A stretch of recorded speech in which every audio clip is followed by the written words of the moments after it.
ICC cricket विश्वकप league 2 अन्तर्गतको महत्त्वपूर्ण त्रिकोणात्मक श्रृङ्खला आजबाट काठमाडौँमा सुरु हुँदैछ। घरेलु मैदानमा हुने यस सिरिजको पहिलो खेलमा नेपालले आफ्नो चिर परिचित प्रतिद्वन्दी UAE को सामना गर्नेछ।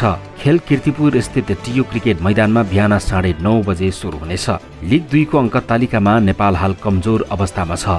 20 खेल खेलिसकेको नेपाल मात्र 12 अङ्कका साथ 7औं स्थानमा छ। पछिल्ला 10 खेलमध्ये नेपालले मात्र 3 खेलमा जित निकालेको छ भने 6 खेलमा हार बेहोरेको छ। एक दिवसीय मान्यता जोगाउन र शीर्ष 4 भित्र पर्नका लागि नेपाललाई अबका बाँकी 16 खेलमध्ये अधिकांश खेल जित्नुपर्ने दबाव छ।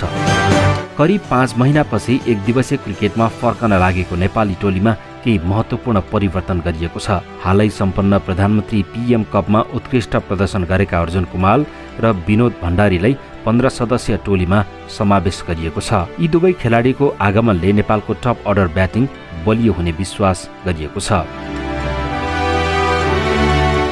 शनिबार नेपाल विरुद्ध UAE, बुधबार नेपाल विरुद्ध ओमान, शुक्रबार नेपाल विरुद्ध UAE, मे 5 नेपाल विरुद्ध ओमान। यसअघि लिग 2 मा नेपालले अन्तिम 12 मध्ये 11 खेल जित्दै सनसनीपूर्ण पुनरागमन गरेको थियो।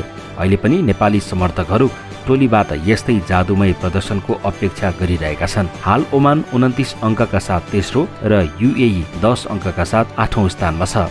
यो सिरिजपछि नेपालले तालिकाको शीर्ष स्थानमा रहेका अमेरिका र स्कटल्यान्डसँग घरेलु मैदानमा खेल्ने तालिका छ।